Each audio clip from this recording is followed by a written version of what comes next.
우리는 예수 그리스도의 십자가의 은혜로 구원을 받았지만 아직 이 땅에 육신을 입고 있는 한은 이 구원이 영원하다든가 영광스러움을 실감하지 못하고 살고 있습니다. 예수 믿는 사람들이나 그렇지 않은 사람이나 이 육신을 가지고 있는 한은 삶에 있어서 차이가 없는 것을 보는 겁니다. 그러나 바울은 진실로 하늘로부터 거듭난 사람이고 예수 그리스도를 입고 사는 사람들이라면 육신의 형편에 관계없이 영원한 영광을 입게 될 것을 확인하고 있는 그런 내용을 오늘 이 말씀에서 우리가 나누게 됩니다. 그렇습니다. 우리의 하나님의 약속을 바라고 믿음으로 사는 것이 예배드리고 세상 속에 사는 그것이 전부라면 사실은 세상 사람과 별 다를 것이 없고 또 나을 것이 없을 겁니다.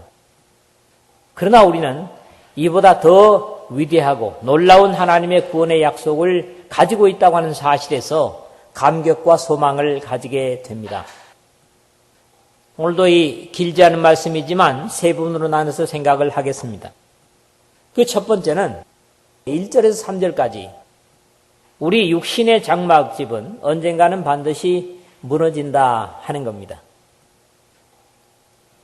그냥 장막집이 쓰러진다라든가 또는 허물어질 것이다 그런 말보다는 어찌 보면 어감이 무너진다 별로 기분이 안 좋습니다.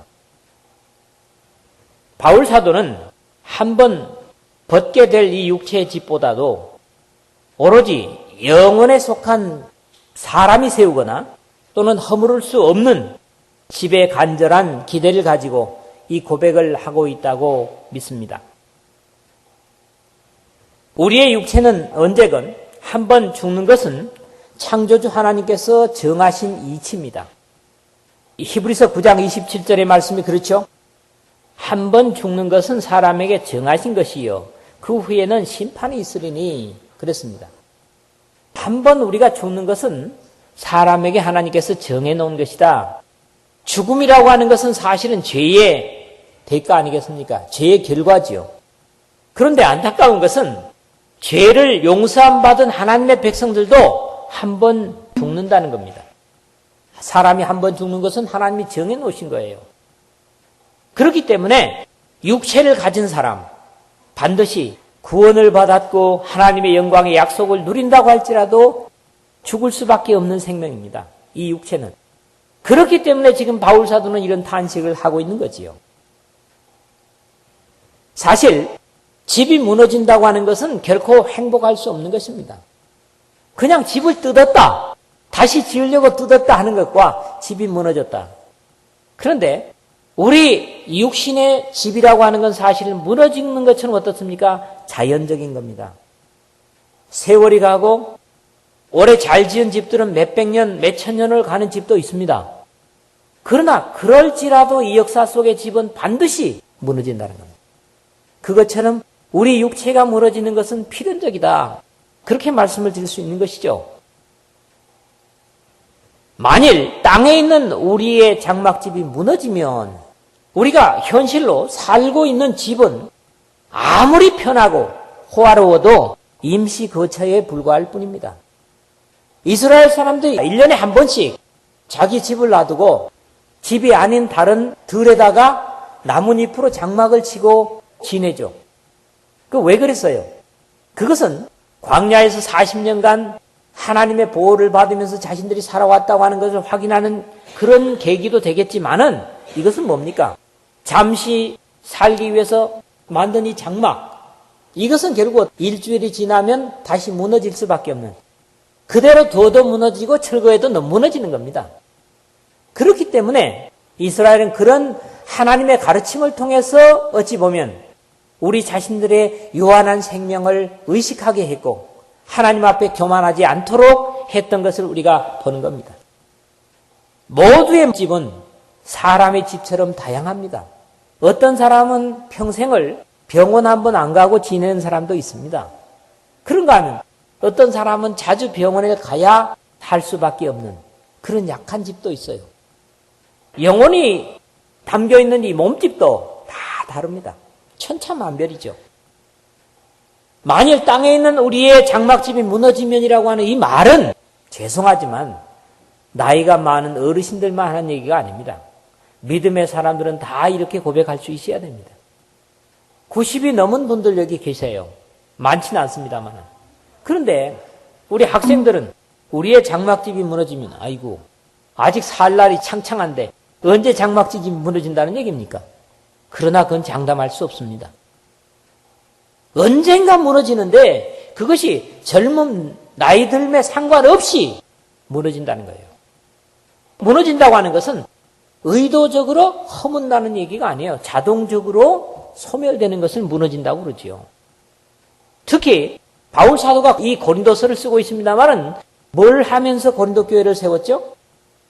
성경에 보는 대로 장막 만드는 일을 하면서 고린도 교회를 세웠어요. 장막이라고 하는 거 우리말로 얘기하면은 천막입니다. 임시 거처입니다. 스케노스라고 하는 것은 요즘 우리가 쉽게 얘기하면 산에 한 이틀, 3일, 길어야 일주일 쳐놓고 그 안에서 뭐 음식도 해먹고 나눈 가족이 거하거나 또는 뭐 동료들이 거하는 텐트라고 그러죠. 텐트. 장막이라는 말보다 우리에게 텐트가 더 쉬울 겁니다. 거기서 계속 거처하는 처소가 아니라 허물어서 내려와야 되는 그게 바로 장막이라고 하는데도 의미가 있다고 하는 것입니다. 우리가 현재로 살고 있는 집은 아무리 편리하고 또 다른 사람과 비교될 수 없는 집일지라도 임시 거처에 불과하다. 우리의 육신을 벗은 후에라야 영원한 집에 살게 될 것을 말씀하고 있습니다. 하나님께서 지으신 집, 곧 손으로 지은 것이 아니요 하늘에 있는 영원한 집이 우리에게 있는 줄 아느니라. 여기 중요한 것은요. 우리 손으로 짓지 않은 영원한 집이 우리에게 있는 것을 뭐라고요? 안다는 겁니다. 누가요? 믿음의 사람들이. 세상의 모든 사람들은 영원히 뭔지 또 이 세상을 떠나게 되면 어떻게 될지 알아요? 몰라요? 모릅니다. 세상 사람들은 그래서 뭐라고 하느냐? 심지어는 짧고 굵게 살자. 뭐 그런 얘기까지 해요. 근데 그 다음이 어떻게 될지를 세상 사람들은 몰라요.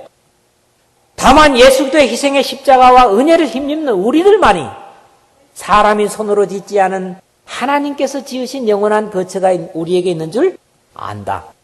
뭘로요? 믿음으로. 그러므로 이 말씀은 마지막 7절의 말씀과 연결되는 말씀입니다. 안다는 거지요.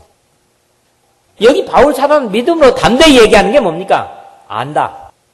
하나님께서 하시는 말씀이기 때문에 우리가 손으로 지은 집이 아니고 하나님께서 지으신 영원한 집이 우리에게 있는 것을 안다.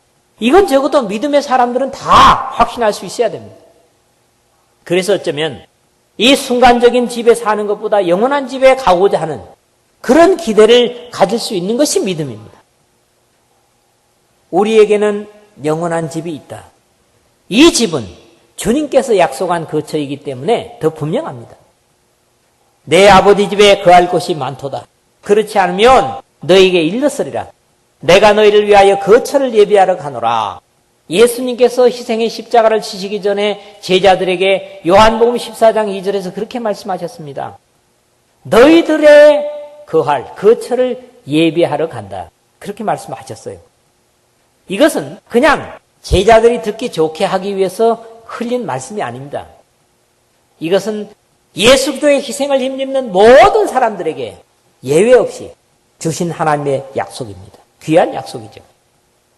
하늘로부터 거듭나고 영원을 사모하는 사람이면 세상에서 오로지 영원한 처소를 사모하는 것은 당연합니다. 그러므로 믿음에 있는 사람은 이 세상도 귀중하게 여기지만은 이 세상의 삶보다 오는 세상의 삶을 더 귀중하게 생각하고 준비하고 예비하는 사람입니다. 그게 믿음의 사람들입니다. 그러니까 몸은 이 땅에 살지만은 영혼을 향해서 준비하고 사는 사람들이 믿음의 사람들이요. 그러니까 게으르거나 함부로 사는 사람들이 아닙니다. 이게 중요하죠. 참으로 우리가 여기 있어 단식하며 하늘로부터 오는 우리 처소로 덧입기를 간절히 사모하노라 2절에 그랬다고요. 여기서 단식한다는 거죠. 여러분, 육신의 삶을 인해서 하나님과 가까이 하는 것에 대해서 그렇지 못함에 대해서 슬퍼하며 탄식하는 적이 있습니까? 바울은 이런 고백을 하고 있는 겁니다. 또 이렇게 단식하면서도 바울은 뭐라 합니까? 벗은 자로 하나님 앞에 서서는 안 된다고 얘기를 합니다.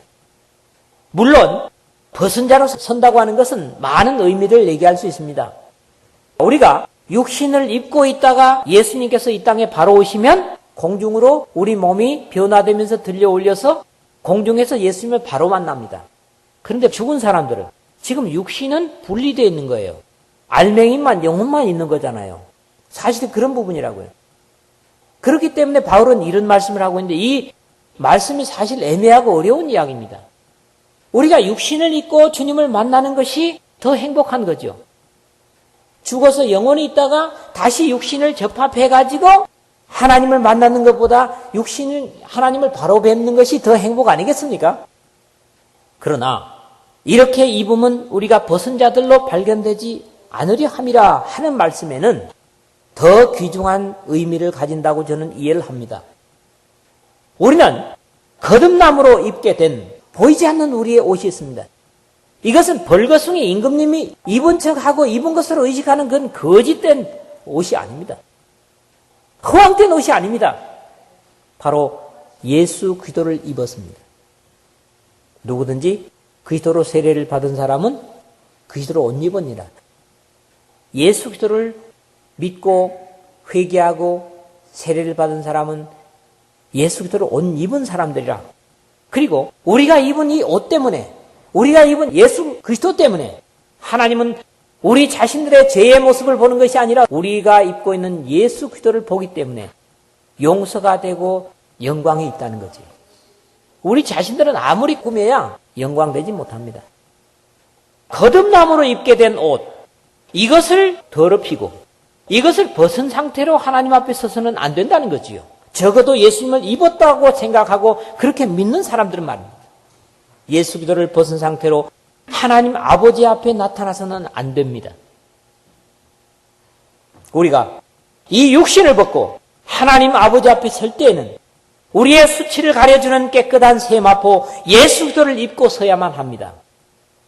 그래야 리브가의 주문이지만은 상징적인 이것을 보여주기 위해서 하나님 그래서 아마 리브가로 하여금 야곱에게 형의 옷을 입히고 털로 꾸미게 해서 이삭 앞에 나타나지 않았겠는가 그런 생각을 하게 됩니다. 요한계시록 19장 8절에 보니까 그에게 빛나고 깨끗한 세마포 옷을 입도록 허락하셨으니 그래 놓고 여기는 물론 좀 의미가 다릅니다. 이 세마포 옷은 성도들의 옳은 행실이로다 하더라 그랬다고요. 이 성도들의 옳은 행실이 육신의 자의적인 어떤 노력이나 힘에서 나온 것이겠습니까? 바로 입고 있는 예수 그리스도를 통해서 나타난 삶인 거지요. 그래서 적어도 우리는 벗은 몸으로 하나님 앞에 서는 가련한 인생들이 돼서는 안 될 겁니다. 그런데 보십시오. 예수님을 입었다가 벗은 몸으로 서는 사람들도 있을 것이기 때문에 바울은 이런 두려운 경고를 주고 있는 겁니다. 어떤 경우도 예수 그리스도를 벗어서는 안 됩니다. 왜? 예수 그리스도만이 우리의 의이기 때문입니다. 우리의 생명이기 때문이요. 그렇기 때문에 어떤 비극적인 상황, 육신이 무너지는 그런 상황에서도 우리는 예수님을 벗어서는 안 됩니다. 예수님을 입고 마지막까지 주님 앞에 설 수 있는, 하나님 아버지 앞에 설 수 있는 그런 영광의 사람들이 되어야 될 것입니다. 우리의 장막집은 무너질 것입니다. 그냥 두어도 새해갑니다. 그러나 우리에게는 무너질 이 장막집보다도 우리 사람의 손으로 지은 집이 아니고 하나님께서 준비하신 영원한 집이 있다. 그 영원한 집에 가고자 하는 그런 기대와 소망을 여러분 모두가 바울처럼 가지는 믿음의 사람들로 사시기를 주님의 이름으로 부탁을 드립니다.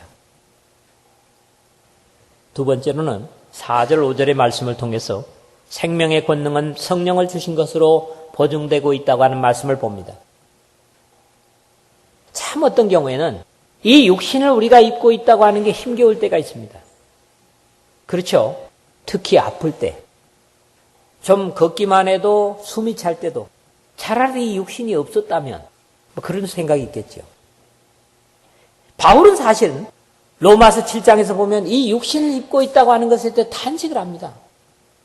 내가 마음으로는 하나님의 율법을 행하고자 하는데 내 속에 다른 법이 있어가지고 이 법이 나를 늘 죄 아래로 끌어간다는 거예요. 이게 뭡니까? 우리 육신이 아직도 세상의 영향력 아래에 있고 어둠의 권세자들 영향력 아래에 있기 때문에. 그래서 이 육신을 입은 짐진 것까지 탄식하고 있다는 그런 고백을 하는 겁니다. 때로 우리는 육신에 갇혀 있다는 안타까움으로 탄식할 때가 있습니다. 영혼이 훨훨 날아서 하나님 아들 예수 그리스도께서 하나님 우편에 앉아 계신 것처럼 그곳에 가고 싶은, 특히 육신이 힘들고 나이 들고 몸이 낡아가면 더 그렇죠. 그냥 이거 빨리 벗어버리고 주님 앞에 가기를 원한다고. 어떤 결정을 해놓고도 영적이지 못함을 탄식하며 바울처럼 안타까워하는 것이 사실입니다. 그 일을 내가 이렇게 영적으로 결정했어야 했는데, 그리고 영적으로 결정하지 못하고 육신의 편리나 육신을 위해서 결정한 것들은 어떻습니까? 나중에 반드시 하나님 앞에 수치스러운 경험을 하게 됩니다. 그래서 중요한 건 뭐냐? 어떤 상황이 있다고 할지라도 영혼을 향한 결정, 영생을 위한 결정, 하나님께서 기뻐하시는 선택을 할 수 있어야 됩니다. 그게 믿음의 사람들이거든요. 그렇지 못하면 어떻습니까? 우리는 아직도 육신의 유혹에 강한 겁니다. 여러분, 영혼을 위해서 범사를 선택할 수 있는 그런 모두가 되시기를 주의 이름으로 축원합니다. 바울조차도 이러한 것들을 탄식하는 것을 로마서 7장에서 보게 됩니다. 참으로 이 장막에 있는 우리가 짐진 것 같이 탄식하는 것은, 여러분, 우리 몸을 여기에 담고 사는데 어떤 경우에는 이 몸이 영혼에 짐스러울 때가 있어요. 그런 경우 많잖아요? 없던가요? 아주 신령하게 사는 사람들은 없겠죠. 저는 많아요. 결정을 함에 있어서 영적으로는 이렇게 해야 되고 육신으로는 이래야 되는데, 이게 영적이고 육신 것이 다 좋게 할 수 없어요. 어떤 경우에 성령을 슬프게 하거나 아니면 우리가 손해를 봐야 될 때가 있다고요. 그래서 뭐라 해요? 하나님께서 성령을 근심되게 하지 말라. 하나님께서 기뻐하시는 결정을 하라는 거예요. 성령이 기뻐하실 수 있는 결정을 하라는 겁니다. 그런 경우에는 어떻습니까? 지금은 힘겹고 고통스럽지만 나중에 가서 반드시 영광이 됩니다. 근데 반대로 결정해 보세요. 내가 참 잘못 선택했구나. 잘못 결정했구나. 그리고 후회를 하면서 다른 형제 자매들에게도 부끄럽고 그런 일 경험하지 않습니까? 하나님 아니라 사람을 볼 때도 부끄러운 그런 결정을 잘못할 때가 있지 않습니까? 그러나 삶의 목표가 분명하다면 육신에 사는 것을 탄식할 필요는 없습니다. 이 육신은 다만 도구에 불과합니다. 우리 영혼을 담고 있는 도구에 불과하는 것. 벗고자 함이 아니요 오히려 덧입고자 함이니 죽을 것이 생명의 삼킴과 되게 하려 함이라. 4절 하반절 그랬는데, 우리 죽을 육체는 이미 어떻습니까? 고린도전서 15장에서 본 대로 생명의 삼킴바 된 존재들이 됐어요. 예수 그리스도께서 우리를 이미 삼키셨단 말이죠. 그래서 우리가 예수님 안에 들어가 있는 겁니다. 다음 주에 우리가 생각할 첫 절이 뭐예요? 우리가 담대하여 원하는 바는 차라리 몸을 떠나 주와 함께 있는 그것이라. 오죽하면 그런 고백을 할까요? 몸을 떠나 주와 함께 있는 그것이라. 그러나 믿음으로 갖는 확신은 이미 우리의 죽을 몸은 생명이신 그리스도께 들어가 있다고 하는 사실에 대해서는 의심을 갖지 말아야 할 것입니다. 그리고 무엇보다도 이것을 이루고 보증하시기 위해서 성령께서 거듭난 사람들 속에 와 계신다고 하는 것, 5절이죠. 곧 이것을 우리에게 이루게 하시고 보증으로 성령을 우리에게 주신 이는 하나님이시니라. 우리가 영원한 존재가 됐다. 유한한 이 육신의 존재에서 끝나는 것이 아니라 영원의 존재가 됐다고 하는 것을 증거하는 것이 바로 뭐냐? 하나님의 영이신 성령이 우리의 마음의 중심을 차지하고 계시다. 지배하고 계시다. 그러므로 이 몸이 하나님의 성전이 됐다. 그러니까 어떻습니까? 꽃같은 육신의 몸이지만은 거룩한 성전이 되어 있는 우리 자신들을 확신할 수가 있는 것이죠. 바울 사도는 로마서 8장 23절에서 그뿐 아니라 또한 우리 곧 성령의 처음 익은 열매를 받은 우리까지도 속으로 탄식하여 양자될 것, 곧 우리 몸의 속량을 기다리느니라 그랬어요. 아직 우리 몸은 죄송하지만 구속받지 못했어요. 그렇기 때문에 몸속에 있는 영이 계속해서 갈등하고 힘겨워하는 겁니다. 그래서 우리 몸에 와 계신 성령의 의지대로 몸을 따라 움직여주느냐 사느냐, 아니면 성령의 뜻을 거역하고 육신을 따라 사느냐, 여기에 따라서 사실은 우리의 뭐예요? 영성이 가름이 되는 겁니다. 얼마나 하나님의 뜻을 쫓아 사는가, 아니면 육신을 쫓아 사는가, 여기에 뭐예요? 영과 육의 프로테지가 나눠진다는 겁니다. 결국 우리는 유한한 존재로서 무너질 육체에 살지만 이 육체 속에 이미 하나님의 성령이 와 계셔서 우리가 영원한 존재라고 하는 사실을 증거하고 있는 것, 여러분들이 매 순간 성령의 역사로 확신하고 깨닫는 모두가 되시기를 주님의 이름으로 축원합니다. 세 번째는 6절 7절인데요. 오늘의 제목을 잡은 말씀입니다. 이런 모든 것들의 총괄적인 말씀이죠. 영원한 생명을 가진 자라면 육신의 기준으로 살지 않는다는 거지요. 육신을 입고 있지만은 우리의 기준은 육신이 아니다. 지난 시간에 우리가 나눴던 말씀이잖아요. 우리의 미래가 분명한 이상 우리는 벗어야 될 이 세상의 기준으로 사람이나 형편을 이해하지 않아야 됩니다. 어떤 것을 보든지 사람의 입장, 육신의 입장으로 그런 것을 판단하고 기준하는 그런 어리석음을 범치 말아야 된다는 거지요. 이러한 사실은 지난 주님의 날 말씀 4장 18절에 우리가 본 바 있습니다. 우리가 주목하는 것은 보이는 것이 아니요 보이지 않는 것이니 보이는 것은 잠깐이요 보이지 않는 것은 영원함이라 하는 말씀이었죠. 육신을 입고 있는 한은 주님과 온전히 하나라는 사실을 실감하지 못합니다. 그래서 바울은 그러는 거죠. 몸으로 있을 때는 주와 따로 있는 줄을 안다. 이 몸을 떠나고서 비로소 주님과 완전한 하나가 될 미래의 영광된 모습을 요한계시록에서 우리에게 말씀을 하고 있죠. 그러므로 우리가 항상 담대하여 몸으로 있을 때는 주와 따로 있는 줄을 아노니 언제나 우리의 육신은 주님과의 관계에 간격을 내는 것이 사실입니다. 이 육신 때문에 주님께서 요구하고 명령하시는 것들을 그대로 실행하지 못하는 그런 안타까움도 있거든요. 바울 사도는 이것을 넘어설 수 있기를 소망하는 것을 봅니다. 빌립보서 1장 23절인데 바로 로마의 감옥에서 쓴 글이죠. 내가 그 둘 사이에 끼었으니 차라리 세상을 떠나서 그리스도와 함께 있는 것이 훨씬 더 좋은 일이라. 그렇게 하고 싶으나 한다. 이 육신을 벗어나서 예수 그리스도와 함께 하는 것이 바울 사도는 더 원하는 바다. 여러분, 육신을 지금 떠나고 싶습니까?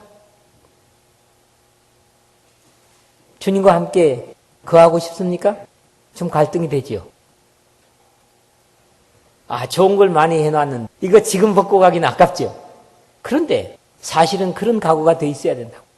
왜? 주님은 이 순간에 오실 수도 있기 때문에. 가자. 나는 저것 때문에 저것 좀 손봐놓고. 사실 우리가 하나님의 일을 하려고 할 때도 그럴 때가 많거든요.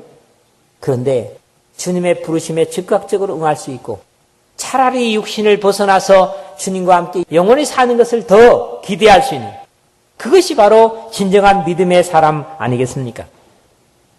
다만 육신을 입고 살면서도 육신의 눈으로 보는 것이 다가 아닙니다.